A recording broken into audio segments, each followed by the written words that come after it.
The Spaniards hunt for gold. Among green palm trees and red Indians, on an island which Columbus had discovered, lived a Spaniard named Ponce de Leon. He was sad. I have sailed with Columbus, he said. I have conquered new lands of Spain. I am governor of an island, but I have not found China's golden cities. And now my beard is grey, my face is wrinkled, I am old. Ponce de Leon shook his head, and the blue feather in his tall hat fluttered. There is a fountain of youth, an Indian said, off there in a land where the trees grow greener and the flowers brighter. Its water make old men young. I shall seek this fountain, said Ponce de Leon. Then I shall be stronger again, and I can sail new seas till I find the cities of China. Ponce de Leon hung his sword by his side. He put his feathered helmet on his head, and he sailed out to sea in his wooden ship. The ship came to a new land where trees really were taller and greener, where flowers were larger and very bright. This must be the place, said Ponce de Leon. He went ashore. He planted the flag of Spain in the ground. I shall call this land Florida, he said, and it now belongs to the King of Spain. Then Ponce de Leon explored the woods and streams of his new-found land. He bathed in every river. He drank from every spring. Alas, when he returned to his island, his beard was still grey, his face was still wrinkled. I have not found the fountain of youth, he sighed, nor the cities of China.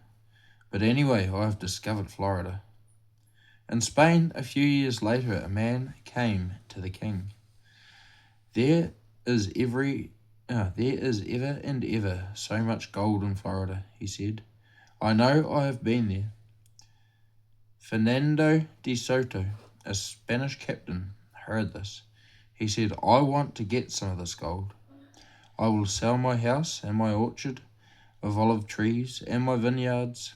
I shall buy a ship and go to Florida. We will help you find gold, cried many soldiers.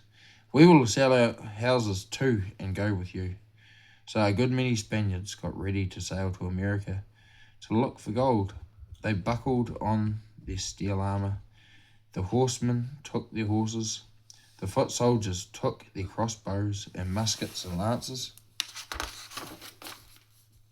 We will take pigs along for food, they said, and they crossed the sea to Florida.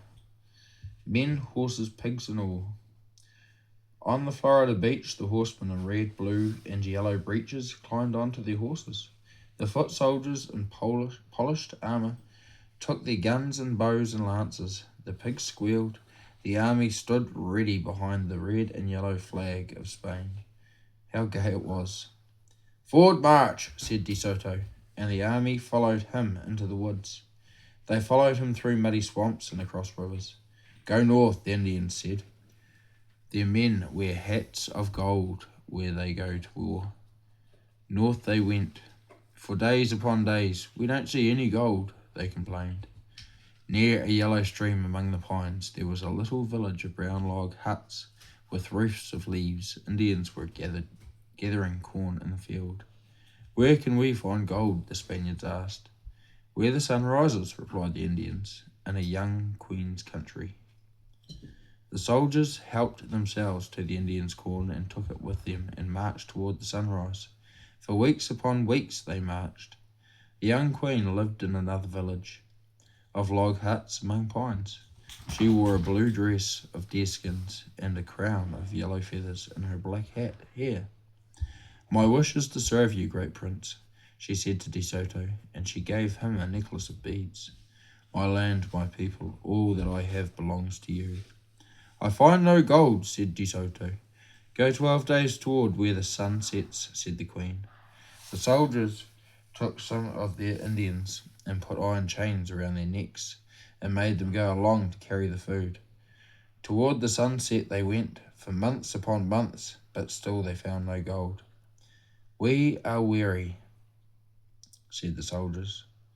Our armour has grown rusty, our clothes are ragged, our horses are thin, and see how many of us have been killed by Indians." "Forward," said De Soto. "The gold country is ahead." 3 frightened Indians stood wrapped in red blankets. "The gold country is beyond a great river farther away," they said. The Spaniards went on. They came to the great river. It was so wide that the tall trees on the other side looked no higher than bushes. Its water was yellow and muddy. In it floated big logs and dead trees, going down to the sea. It was the Mississippi. "We will build boats and cross the great river," said De Soto. They built 4. The ragged, hungry soldiers and their starving horses crossed the big river, but still there was no gold. Now De Soto, too, was weary and discouraged. He felt ill. He called his officers and said, "I am very sick. I know I am going to die. I have led you through the deserts and swamps. We have fought Indians together. You have suffered much, and we have found nothing. I ask you to forgive me." So De Soto died. His soldiers buried him in the great yellow river, the Mississippi, which he had discovered. Then the soldiers built a ship. "We are hungry and tired and weak," they sighed. "We are a dusty, rusty, rickety army. We have found no gold, and De Soto is dead." And they sailed back to Spain. Years afterward, the King of Spain sent people to Florida to keep the King of France from taking it. They built St. Augustine, the first town for white men in what we call the United States. St. Augustine.